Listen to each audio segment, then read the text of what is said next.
মাত্র ১৫ মিনিটে পাউরুটি দিয়ে ভীষণ মজার একটা ডেজার্ট কিভাবে তৈরি করবেন সেই রেসিপি আজকে শেয়ার করব। বাসায় যদি হুটহাট মেহমান চলে আসে তাহলে আপনারা এই ডেজার্টটা মাত্র ১৫ মিনিটেই বানিয়ে নিতে পারবেন।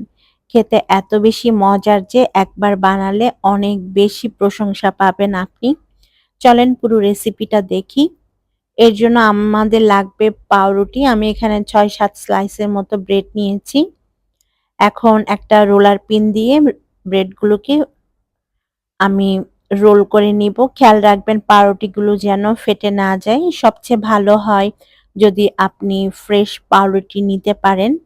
বেলে নেয়ার পর এখন পাউরুটির চারপাশে যে ব্রাউন অংশগুলো আছে সেগুলোকে আমি কেটে ফেলে দিব। আর এভাবে করে সবগুলো পাউরুটিকে রেডি করে নিতে হবে রোলের জন্য।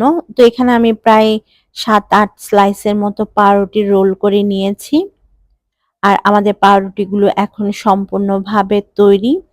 এগুলোকে একটা সাইডে রেখে দিয়ে আমরা ভেতরে পুরটা তৈরি করব এখন।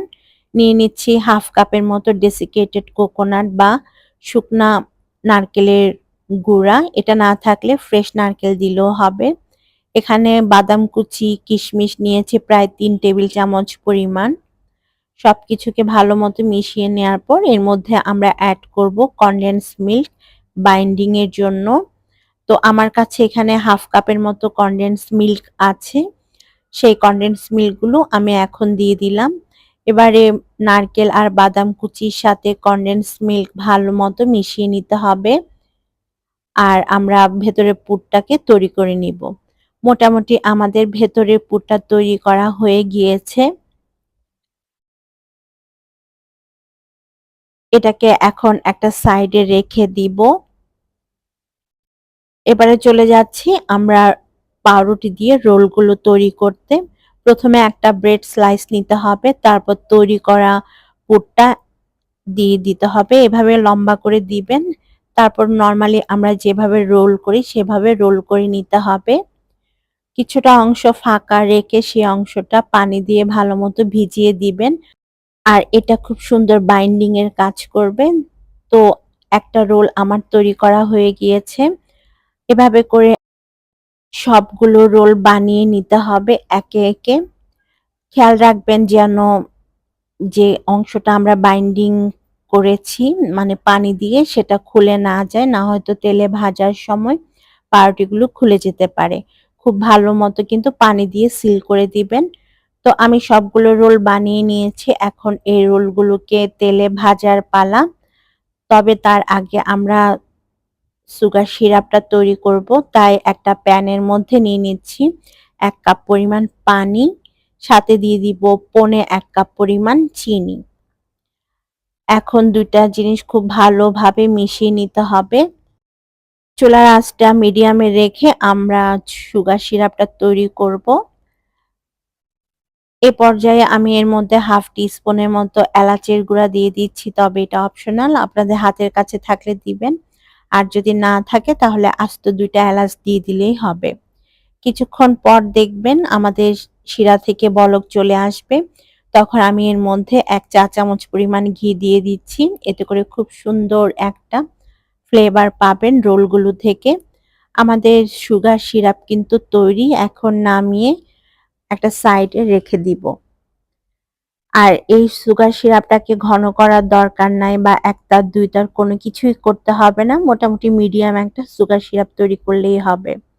তো রোলগুলোকে ভাজার জন্য আমি একটা প্যান বসিয়ে তার মধ্যে 1/2 কাপ তেল দিয়েছি। সাথে দিয়ে দিচ্ছি ১ টেবিল চামচ পরিমাণ ঘি, যেন রোল থেকে খুব সুন্দর একটা ফ্লেভার পাওয়া যায়। এখন সবগুলো রোল আমরা ভেজে নিব। উল্টে পাল্টে গোল্ডেন ব্রাউন করে ভাজতে হবে এই রোলগুলোকে। চুলার আঁচটা মিডিয়াম টু লো হিটে রেখে ভাজবেন, কারণ হাই হিটে রাখলে এগুলো পুড়ে যাবে খুব তাড়াতাড়ি। এজন্য মিডিয়াম টু লো হিটে রেখে রোলগুলোকে ভাজতে হবে গোল্ডেন কালার আসা পর্যন্ত। আর পাউরুটি অনেক বেশি আর অনেক তাড়াতাড়ি তেল টেনে নেয়, তাই চুলার আঁচটা মিডিয়াম টু লো হিটে রেখে আপনাদের ভাজতে হবে। আমার এখানে সবগুলো রোল ভাজা হয়ে গিয়েছে। আমি এখন প্যান থেকে এই রোলগুলোকে নামিয়ে নিব। তারপর একটা একটা করে তৈরি করা চিনির শিরার মধ্যে ডুবিয়ে দিব। খুব ভালোভাবে ১ মিনিটের মতো চিনির শিরার মধ্যে এই রোলগুলোকে আমি ডুবিয়ে রাখবো। ১ মিনিট পর আমি চিনির শিরা থেকে এই রোলগুলোকে উঠিয়ে নিব। এভাবে সবগুলো রোল আমি চিনির শিরার মধ্যে রেখে বানিয়ে নিব আমাদের শাহী ব্রেড রোল। তো আমার সবগুলো রোল হচ্ছে চিনি শিরার মধ্যে ভালোমতো ডিপ করা হয়ে গিয়েছে। আর আমি একটা সার্ভিং প্লেটের মধ্যে আমাদের তৈরি করা রোলগুলোকে সাজিয়ে নিয়েছি। আর এই রোলটা খেতে এত বেশি মজার যে কি বলবো। মাত্র ১৫ মিনিটে আপনারা চাইলে এই শাহী ব্রেড রোলগুলো বানিয়ে নিতে পারেন। মেহমান আসলে ঝটপট একটা ডেজার্ট হয়ে যায়। আশা করছি আমার আজকের রেসিপিটি আপনাদের কাছে ভালো লেগেছে। ভালো লাগলে আপনাদের ফ্রেন্ডস অ্যান্ড ফ্যামিলির সাথে শেয়ার করতে কিন্তু একদমই ভুলবেন না। আজকের মতো আমি বিদায় নিচ্ছি। সবাই অনেক ভালো থাকবেন। আল্লাহ হাফেজ।